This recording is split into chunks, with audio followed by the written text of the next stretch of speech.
పంచభూతాల సాక్షిగా వినూత్న హామీలు ప్రకటించిన ఫసల్వాది గ్రామ సర్పంచ్ అభ్యర్థి హరిప్రసాద్. సంగారెడ్డి జిల్లా సంగారెడ్డి మండలం ఫసల్వాది గ్రామ సర్పంచ్ అభ్యర్థి హరిప్రసాద్ పంచభూతాల సాక్షిగా వినూత్నమైన మేనిఫెస్టో విడుదల చేశారు. స్వచ్ఛమైన గాలి కోసం డంప్ యార్డ్ తీసేస్తాం, నీరు 75% ఫసల్వాది గ్రామానికి ఆనుకుని ఉన్న మంజిరా నది అయినా మంజిరా నీళ్లు లేవు, ప్రతి ఇంటికి మంజిరా నీరు కార్చిన మన స్వేచ్ఛని తిరిగి తీసుకొద్దామన్నారు. మనకు ఎటువంటి ప్రాబ్లం ఉన్నది చేంజ్ చేద్దాం, సరేనా? ఇక మరి తీసుకో.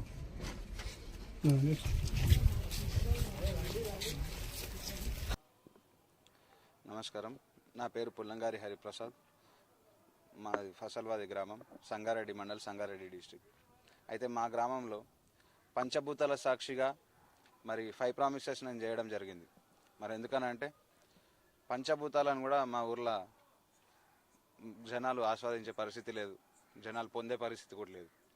ఇప్పుడు గాలి డంప్ యార్డ్ వల్ల గాలి అనేది మొత్తం కాలుష్యం అయిపోయింది. ఆ గాలి పీల్చుకొని మరి ప్రజలు ఎంతోమంది అనారోగ్యాల పాలవుతూ ఉన్నారు. వాళ్ళ ఆర్తనాదాలు చూడలేక, వాళ్ళ బాధలు చూడలేక మరి వాళ్ళ కోసం ఈరోజు మేము ఇదంతా కదం దొక్కడం జరిగింది, యువత అంతా కలిసి. మరి ఫసల్వాది గ్రామంలో నేను సర్పంచ్ అయిన తర్వాత ఆ డంప్ యార్డ్ని ఖచ్చితంగా తీసేసామని చెప్పి అందులో మొదటి హామీ ఇవ్వడం జరిగింది. ఎందుకంటే ఫసల్వాది గ్రామంలో మనం ఎక్కువగా ఫేస్ చేస్తున్న మెయిన్ ప్రాబ్లం అనేది ఆ డంప్ యార్డ్. నేను సర్పంచ్ అయితే ఫసల్వాది గ్రామంలో ఉన్న 300 మంది కూడా 300 కాదు 3000 మంది కూడా మన సర్పంచ్లు అయినట్టే. ప్రతి ఇంట్లో కూడా ఒక సర్పంచ్ ఉన్నట్టే. ఎందుకంటే ఊరు కోసం పాల్పడేటోళ్ళం మనం, ఊరు కోసం పనిచేసేటోళ్ళం మనం. అదేవిధంగా గ్రామానికి దాదాపు 75% భూభాగానికి మా గ్రామానికి చుట్టుముట్టు కూడా జీవనది మన మంజిరా నది అనేది ఆనుకొని ఉన్నది. మరి అయినప్పటికీ కూడా ఎక్కడో హైదరాబాద్లో ఉన్న దగ్గర కూడా మంజిరా నీళ్ళు తాగుతున్నారు. సంగారెడ్డి అంతా కూడా మంజిరా నీళ్ళు తాగుతూ ఉన్నారు. మా చుట్టుపక్కల ఉన్న గ్రామాలన్నీ కూడా మంజిరా నీళ్ళు తాగుతూ ఉన్నారు. మరి మా ఒక్క గ్రామానికి మంజిరా నీళ్ళు లేవు, మరి ఎట్లా తీసుకురావాలి, దాని గురించి కూడా ప్రణాళిక సిద్ధం చేసినాం. మరి మనం గెలిచిన తొందరలోనే ఒక నెల రోజుల లోపటినే ఫసల్వాది గ్రామం మొత్తానికి కూడా మంజిరా నీళ్లు తాగే విధంగా చేస్తామని చెప్పి మరి అది కూడా హామీ ఇవ్వడం జరిగింది. మరి అదేవిధంగా గ్రామంలో చాలామంది నిరుపేదలు ఉన్నారు. గ్రామంలో వాళ్ళందరికీ కూడా 300 మందికి ఇళ్ల పట్టాలు ఇచ్చే కార్యక్రమం కూడా తొందరలోనే పెట్టుకుంటాం. ఈ డిసెంబర్ 11కు మనం సర్పంచ్ అయిన వెంటనే మరి దాని దిశగా కూడా మనం అడుగులు వేస్తాం. మరి తొందరలోనే అందరికీ ఎవరైతే అర్హులు ఉన్నారో వాళ్ళందరికీ కూడా ఇళ్ల జాగాలు కూడా ఇస్తాం. మరి అదేవిధంగా గ్రామంలో అన్ఎంప్లాయ్మెంట్ కూడా చాలా ఉన్నది. మరి అన్ఎంప్లాయ్మెంట్ ఎట్లా అరికట్టాలని బాగా ఆలోచన చేసి మేము మధ్యాహ్నం చేసి తీసుకున్నాం డిసిషన్. ఏంటంటే ఇప్పుడు ఈ సమాజంలో మనకు కావాల్సింది ఏంటంటే కనీసం చదువు ఒకటి ఉంటే సరిపోదు, దాంతోపాటు స్కిల్ డెవలప్మెంట్ కూడా ఉండాలి.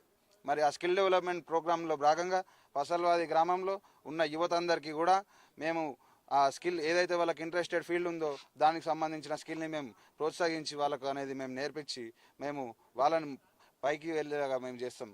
మరి అదేవిధంగా ఫసల్వాది గ్రామంలో ఎటువంటి ప్రాబ్లం ఉన్నా ఎవ్వరు కూడా ఆధారపడాల్సిన అవసరం లేదు. చాలా గ్రామాలలో పెద్దలు ఏం చేస్తారంటే మరి కులాలను విభజించి పాలిస్తారు. మరి నేను అట్లా కాకుండా మనం యువత చదువుకున్నాం, అందరినీ కలిపి ఒకే విధంగా చూసే ఉద్దేశం ఉంది. కాబట్టి మరి నేను ఎట్లా ఆలోచన చేస్తున్నా అంటే మరి కుల సంఘాలు అందరితో మాట్లాడినప్పటికీ కూడా అందరి మనకు ఆశీస్సులు ఉన్నప్పటికీ కూడా మనం కులాలకు అతీతంగా ఫసల్వాది గ్రామంలో ఒక కళ్యాణ వేదిక కట్టించే ప్రోగ్రాం పెట్టుకుంటా ఉన్నాం గెలిచిన వెంటనే. మరి కళ్యాణ వేదిక కట్టిస్తే ఎవ్వరు కూడా వచ్చి ఎవరి దగ్గర చేయాల్సిన అవసరం లేకుండానే వాళ్ళకు హక్కుగా వాళ్ళు కూడా వెళ్ళి ఆ కళ్యాణ వేదికలో పార్టిసిపేట్ చేసి వాళ్ళకి ఎవరైతే పిల్లలు పెళ్ళికి ఉన్నారో వాళ్ళందరికీ కూడా వాళ్ళు పెళ్లి చేసుకుంటే బయట ఏ ఫంక్షన్ హాల్కి పోయినా ₹1,00,000 కావాలి. కాబట్టి ఫసల్వాది గ్రామంలో ఒక ఫంక్షన్ హాల్ కట్టి దాన్ని ఊరందరూ యూజ్ చేసుకునే విధంగా పెట్టి వాళ్ళకి అందరికీ కూడా ఒక ₹1,00,000 సేవ్ అయ్యే విధంగా చేస్తాం. 2 పిల్లలు ఉంటే 2 లక్షలు సేవ్ అయ్యే విధంగా చేస్తాం. మరి అదేవిధంగా కొంతమందికి ఇళ్ల స్థలాలు ఇచ్చినా కూడా వాళ్ళు ఇల్లు కట్టుకునే పరిస్థితి ఉంటుంది. అట్లాంటి వాళ్ళకి రేపు పొద్దున్న గవర్నమెంట్లో డబుల్ బెడ్రూమ్లు వస్తాయి కూడా. ఆ డబుల్ బెడ్రూమ్లు కూడా నీతి నిజాయితీతో ఎవరైతే అర్హులు ఉన్నారో వాళ్ళకే ఇచ్చే ప్రయత్నం చేస్తాం. కాబట్టి యువత అంతా కూడా మనకి సపోర్ట్ చేస్తూ ఉన్నది. గ్రామంలో పెద్ద మనుషులంతా కూడా సపోర్ట్ చేస్తూ ఉన్నారు. తొందరలోనే ఈ ఒక 1-2 ఇయర్స్ లోపటినే ఆ డంప్ యార్డ్ని తీసేసి ఇవన్నీ ప్రాబ్లమ్లు సాల్వ్ చేసి నా మాట నిలబెట్టుకుంటా.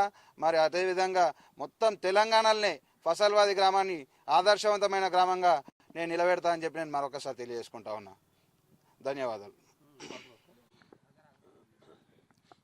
ఫసల్వాది గ్రామస్తులందరూ కూడా నా వెనకే ఉన్నారు. మరి ఫసల్వాది గ్రామస్తులందరికీ కూడా మరొకసారి గుర్తు చేసుకుంటా ఉన్నా, దయచేసి మన బ్యాట్ గుర్తు కొట్టేయండి అమ్మా. ఎలాంటి ప్రలోభాలకు కూడా లోన్ కాకండి, ఎలాంటి ప్రలోభాలకు కూడా తీసుకోకండి. ఎందుకంటే ఈరోజు ఒక్కరోజు మనం ఈరోజు సంతోషం చూసుకుంటే మళ్ళా ఇంకొక 5 సంవత్సరాలు మళ్ళీ అదే బాధలు అనుభవించాల్సి వస్తుంది. కాబట్టి ఎలాంటి ప్రలోభాలకు లొంగకుండా మనకు నీతి నిజాయితీతో ఉన్న మనకు, ఊరు మంచి కోరుకునే మనకు, ఊరు కోసం పనిచేసే మనకు, కష్టపడే తత్వం ఉన్న మనకు, గ్రామ పంచాయతీ నుండే పాలన అందించే మనకు మీరు అందరూ చేయుతనిచ్చి మన బ్యాట్ గుర్తు కోటేసి